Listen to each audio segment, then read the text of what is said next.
Salut les devs C#, on se retrouve aujourd'hui pour une nouvelle vidéo sur les nouveautés de la version 10 de C#. Et dans cette vidéo, je te promets, il va y avoir du lourd. Avant, si tu n'es pas abonné à ma chaîne, je t'invite à t'abonner, activer les notifs parce que je vais faire d'autres vidéos sur l'environnement .NET. Il ne faudrait pas que tu rates ça. Et d'avance, merci d'avance pour ton like qui va me permettre de gravir les échelons sur YouTube et d'avoir de plus en plus de référencement. Et donc, si je suis de plus en plus haut, je ferai de plus en plus de vidéos. Alors maintenant, le cœur du sujet, je vais te parler de l'amélioration autour des structures. Les structures, en opposition aux classes, sont donc des types valeurs qui sont très utiles quand on veut faire du code ultra performant, mais qui jusqu'à présent avaient certaines limitations. Et je vais te montrer donc deux nouveautés vachement sympas au niveau des structures. Je passe sur le clavier. Alors, ici, ce que je vais faire, c'est que je vais créer d'abord une petite structure, donc comme ça, que je vais par exemple appeler adresse. Donc une structure tout à fait classique, avec deux propriétés. Je vais faire très simple, la rue et le code postal. Alors, généralement, quand on fait une structure, qu'est-ce qu'on fait? Eh bien, on va créer un constructeur totalement renseigné.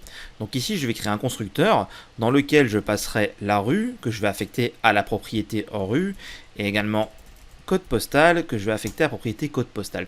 Ça, je vais dire, c'est du classique. Dès qu'on fait une structure, on fait généralement ça. Alors moi ici, j'ai mis les deux propriétés.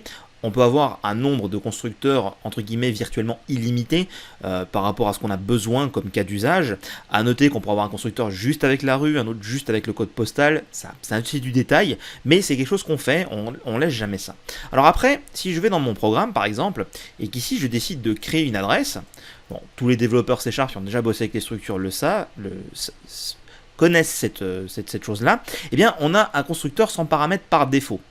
Pourquoi? Tout simplement parce qu'une structure ne peut pas être nulle. Et donc, de fait, la valeur par défaut correspond à la valeur qui est construite avec le constructeur par défaut qui prend toutes les valeurs des paramètres par défaut. Donc ici, eh bien, sur mon adresse, j'ai mon constructeur que j'ai précisé et le constructeur par défaut. Donc, je vais par exemple dire ici, je vais créer une adresse, place de la Comédie 34 000. Et là, j'utilise mon constructeur.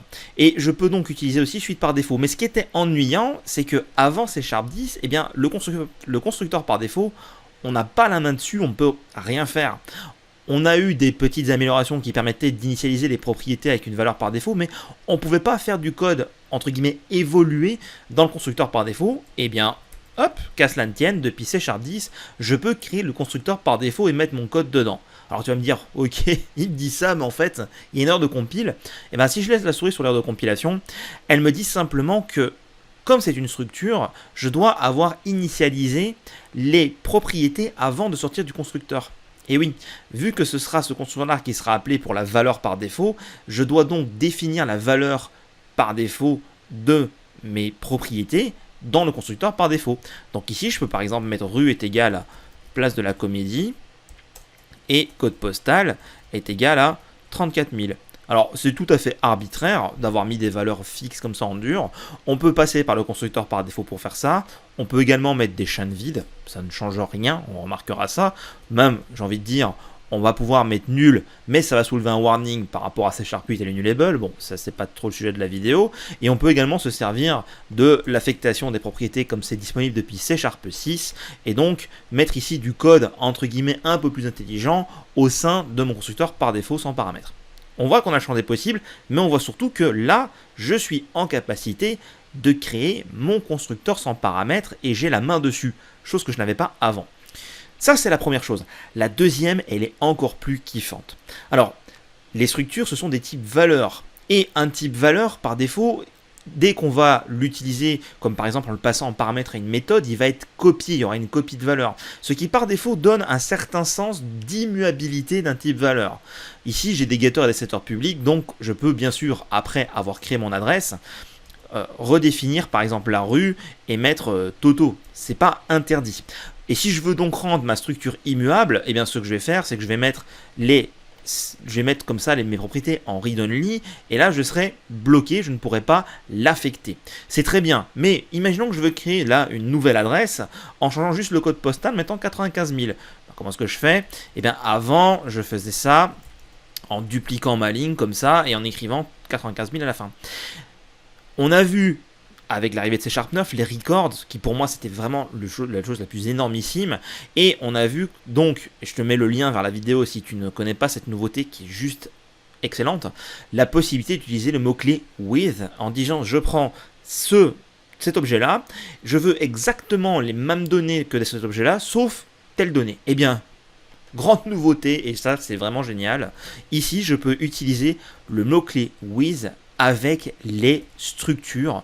Moi je trouve ça juste génial comme ça. Alors là j'ai un problème effectivement parce que j'ai supprimé mes setters, et je te rappelle que pour que le with fonctionne, il faut que j'utilise le mot-clé init comme cela pour dire que eh bien, j'autorise l'affectation de cette propriété à la construction, qu'elle soit avec ou sans paramètres, donc la construction avec les accolades pour préciser les valeurs.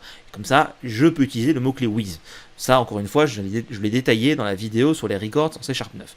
Et ça, eh ben, je trouve ça c'est génial, parce que ce qu'on peut faire du coup, c'est qu'on peut utiliser les structures comme des types valeurs, et on peut directement avoir le concept de value object du domain driven design avec une structure de façon clair et limpide. Parce qu'en fait, la faiblesse qu'on a avec les records dans la version 9, c'est que c'est une classe de façon sous-jacente, ce qui veut dire que quand je le passe à un paramètre, je le passe par référence, et de fait, étant donné que j'ai une référence vers le même objet en mémoire, eh bien, je n'ai pas l'immuabilité totale, je n'ai pas une copie, je n'ai pas un clone.